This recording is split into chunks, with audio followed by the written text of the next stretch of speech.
and he resolved to fight it with all the power of his being. He undertook aggressive treatments and surgeries, imagined his blood cells fighting the cancer, changed his diet, took up forms of meditation, read extensively about treatment options, and so forth.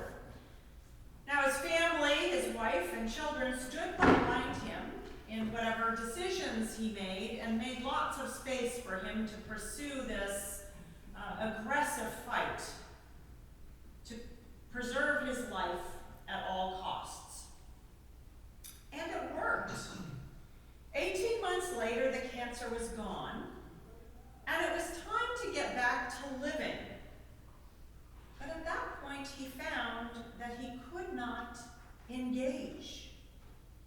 The battle had given him purpose, but now he lost interest in his career. His wife and children couldn't continue to give him accolades over his heroic battle and wanted a regular human being back. The man became depressed and despondent.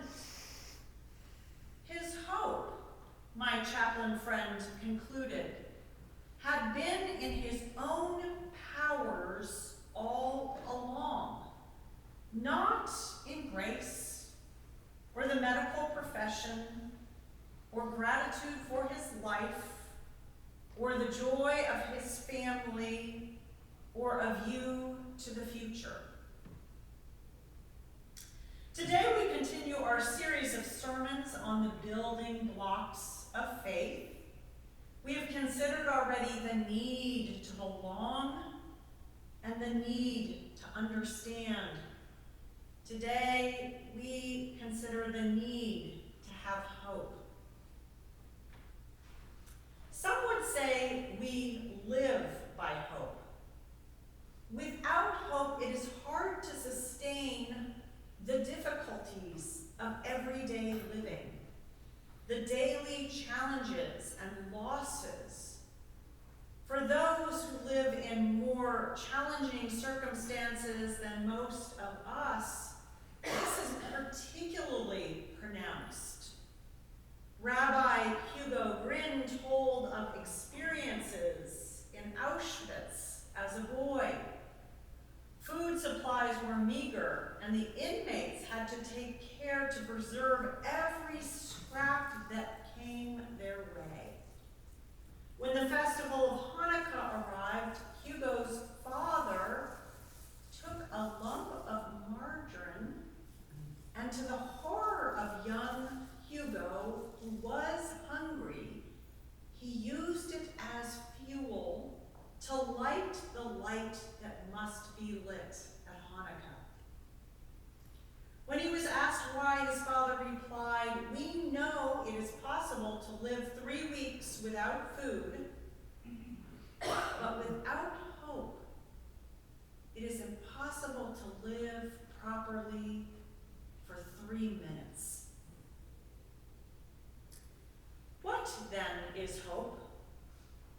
A dictionary definition might be a desire for a good future.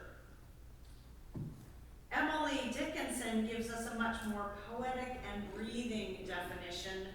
Hope is the thing with feathers that perches in the soul and sings the song without the words and never stops at all. For Christians, the definition we turn to is always that short passage of Paul's writing, which links hope and faith. Now, faith is the assurance of things hoped for, the conviction of things not seen. For Paul, faith and hope are completely linked. No wonder it has to be one of the building blocks of our faith. Faith and hope are about assurance regarding things we cannot necessarily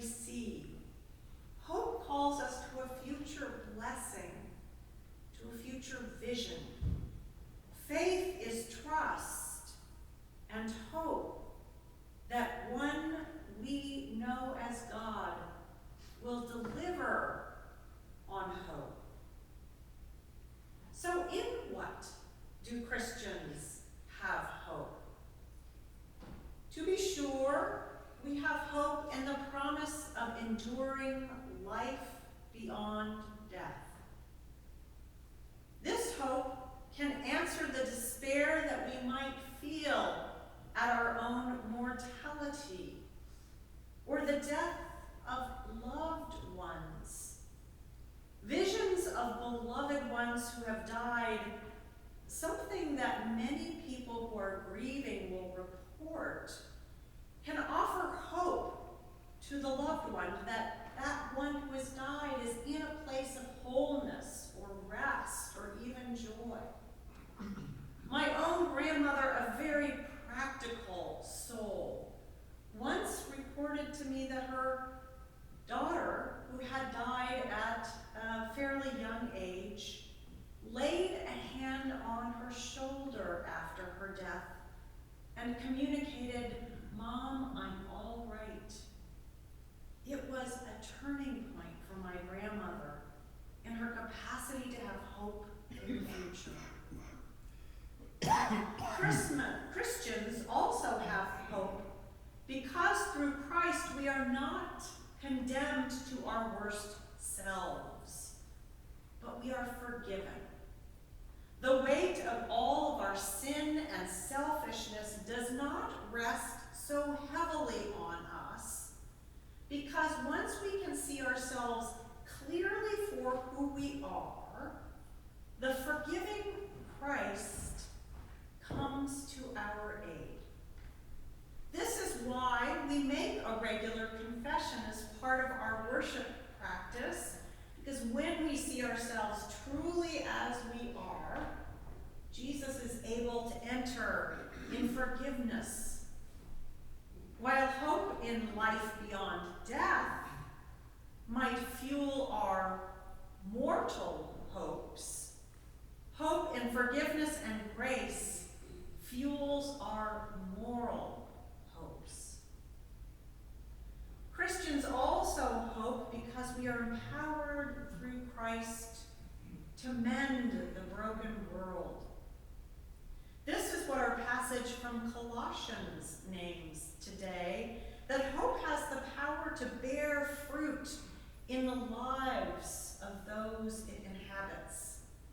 Hope activates us to tend to the neighbor who is ill, to sit by the family member who is dying, to plant bulbs when the leaves are falling, to celebrate Christmas and Easter by Zoom in the middle of a pandemic, to buy sweatshirts for the unhoused through Grace Street Ministries, to fill cleanup buckets through Church World Service. Even though we anticipate more storms, our buckets will be hope for people in the future. Yes, even when we anticipate that something bad may be around the corner, we anticipate more in hope that good is yet to come. And as Christians, we labor for it. Hope beyond death. Hope beyond guilt. Hope beyond futility. Hope in abundant life. Hope is ample in forgiveness. Hope is ample in our blessed creativity. But of course, all of our hope ultimately rests in God and in God alone. Faith is the act of holding on to hope, inspired by our trust in the God we cannot see, cannot always understand or fathom, whose movements are a mystery, whose ways are not our ways. We need to have hope to have faith.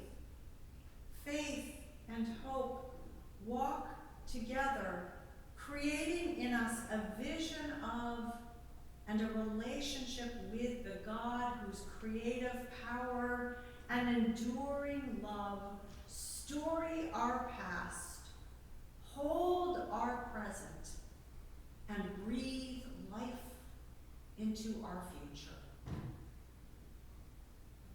Journalist and author Lee Strobel put it this way: I don't know what the future holds, but I do know who holds my future.